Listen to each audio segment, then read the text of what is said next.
पाकिस्तान की इकोनॉमी की सिचुएशन खराब है, हालत खराब है। और यूएई बेस्ड एक कंपनी उसने डाल दिया है पाकिस्तान स्टेट बैंक पे 70 बिलियन रुपीस का हर्जाना।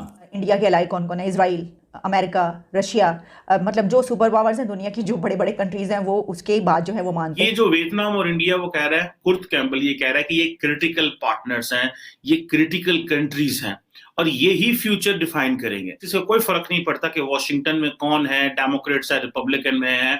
जो एक नेसेसरी पार्टनरशिप बिल्ड करनी थी वो उन्होंने कर ली हुई है। ये $500 बिलियन उस समय मांगा गया है कि जब पाकिस्तानी इकोनॉमी की सिचुएशन बहुत खराब है। तो ये सब मामला जो है जाहिर है कि फिर वो ये वाले कंट्रीज इसमें पड़ जाएंगे। फिर पाकिस्तान के ऊपर प्रेशर आएगा कहीं ना कहीं से कि आप ऐसा करें, आप ऐसा करें। और आजकल पाकिस्तान से सभी पैसा मांग रहे हैं। जिन्होंने पहले कर्जा दिया था वो मांग रहे हैं, ऊपर से चाइना ने भी मांग लिया $34 मिलियन का हर्जाना। कैपेबिलिटी का मसला है। जब इंडियंस की कैपेबिलिटी थोड़ी और हो जाएगी तो Indians will start pushing China back. Situation खराब है, हालत खराब है। और यूएई बेस्ड एक कंपनी उसने डाल दिया है पाकिस्तान स्टेट बैंक पे और एक प्राइवेट बैंक पे 74 बिलियन रुपीस का हर्जाना।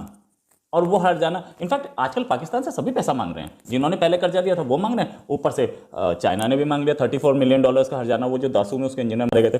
इस कंपनी ने बोला, एनर्जी ग्लोबल इंटरनेशनल FZE, इस कंपनी ने बोला कि 2012 में इसके अकाउंट्स फ्रीज किए गए थे और इसके अकाउंट्स कन्वर्ट किए गए थे, मतलब डॉलर टू रुपी वाले अकाउंट किए गए। और साथ में उससे इस कंपनी को हुआ बहुत बड़ा नुकसान। मारा है पाकिस्तान की कोर्ट्स में, अब कोई सुनने वाला नहीं। और इन्वेस्टर कॉन्फिडेंस टूटा हुआ है इस लेवल तक कि अपने सबसे अच्छे दोस्त चाइना, वो भी इन्वेस्ट करेंगे। सऊदी अरेबिया भी इन्वेस्ट, लोन दे देगा, वो पैसा दे देगा, आपके बैंक में पैसा पार्क कर देगा। इन्वेस्टमेंट करने के मूड में नहीं होता। ये $500 बिलियन उस समय मांगा गया है कि जब पाकिस्तानी इकोनॉमी की सिचुएशन बहुत ख़राब है। $1.6 बिलियन का करंट अकाउंट डेफिसिट है। सिर्फ $17 बिलियन का फॉरेन एक्सचेंज रिजर्व है। वो भी मांगा हुआ है। वो $17 बिलियन भी कहीं से मांगा हुआ है, अपनी कमाई नहीं है हाथ में। और ऐसे में इस कंपनी को देखना तो चाहिए था कि हम मांग किससे रहे हैं यार। इससे तो सभी मांग रहे हैं, इसके पास है नहीं। क्या रहनी बेस जो बोले वो बोले। $1 बिलियन के लिए कोशिश हो रही है। इमरान खान खुद गए सऊदी अरेबिया, तब तो वहाँ से पैसा आया। पाकिस्तान का पहला बजट आया था 1948 में।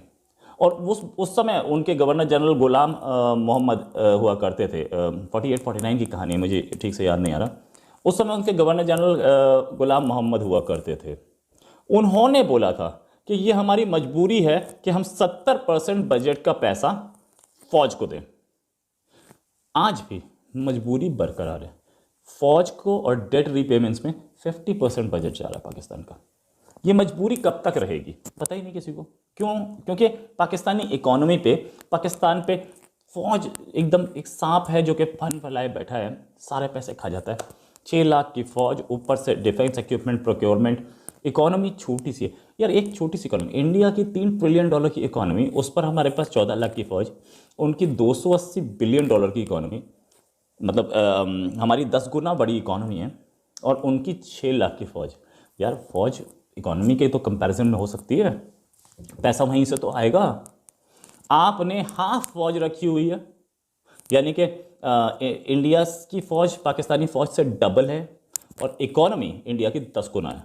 तो ऐसे तो शायद कंट्री चलना बहुत मुश्किल हो जाएगा। इमरान खान ने बहुत कोशिश की अपनी इकोनॉमी को संभालने की, गाड़ी बेची, भैंसें बेची अपने प्राइम मिनिस्टर रेजिडेंस की, कुछ हुआ नहीं। तो उस ऐसी सूरत हाल में इकोनॉमी, ये जो डॉलर है ये ₹250 हो सकता है 300 पहुँच जाए, हो सकता है 500 पहुँच जाए।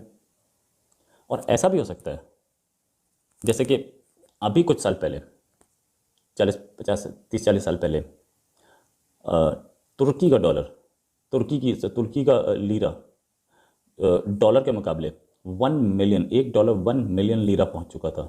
कहीं वैसा तो नहीं हो जाएगा?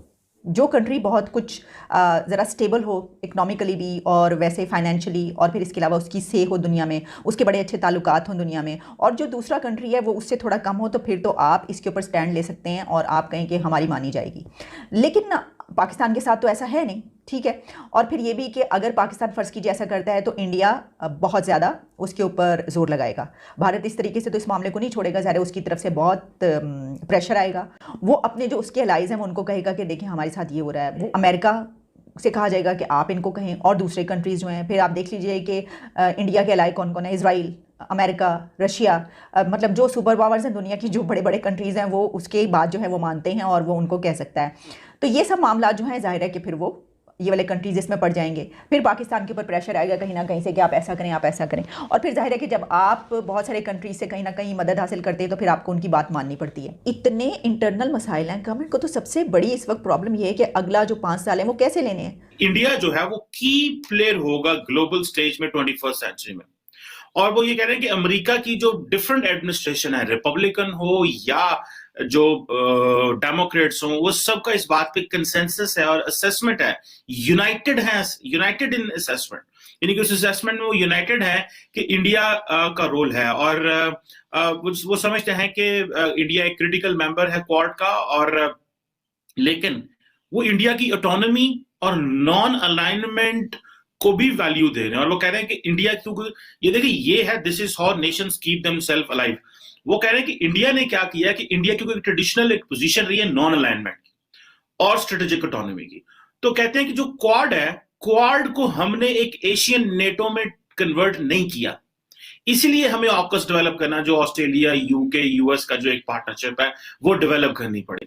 अब ये देखिए ये बहुत बड़ा सवाल है, लेकिन क्वेश्चन ये आता है कि इंडिया ने अपनी ऑटोनॉमी जो है वो मेंटेन की है। इंडिया जो है उन्होंने क्वाड को नेटो, एशियन नेटो की को नहीं बनने दिया। सो वो जो एक इंडिया और चाइना की जो बायलैटरल मसाइल है वो उसमें इंगेज रहना चाहता है और उसी को सॉल्व करना चाहता है, ना कि वो अमेरिका का सहारा लेके चाइना के साथ इंगेज होना चाहता है।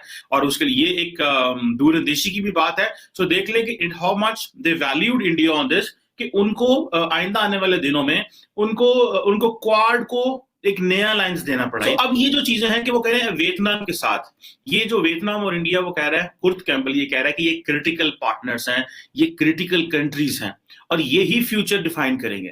और वो कह रहा है कि इससे कोई फर्क नहीं पड़ता कि वॉशिंगटन में कौन है, डेमोक्रेट्स है, रिपब्लिकन में है, जो एक नेसेसरी पार्टनरशिप बिल्ड करनी थी वो उन्होंने कर ली हुई है। आपका जो इमेज इस तरह का होता है तो जाहिर बात है आपको फिर उस तरह का रिस्पॉन्स भी उसी तरह का मिलता है कि इंडिया जो है वो बेधड़क होके S-400 जो है उसने खरीद लिया। इंडिया ने देखें बेधड़क होके जो है वो क्वाड का मिलिट्री कंपोनेंट नहीं बना वो, और उन्होंने उससे को कहा कि हम इसमें नहीं जाएंगे। सो ये वो चीजें हैं basically that gives a sort of a value to its alliance. और अगर आपको देखें तो अपनी जो मिलिट्री हार्डवेयर है उस हवाले से इंडिया जो है उन्होंने अपने आप को इंडिपेंडेंट रखा हुआ है। कैपेबिलिटी का मसला है, जब इंडियंस की कैपेबिलिटी थोड़ी और हो जाएगी तो Indians will start pushing China back.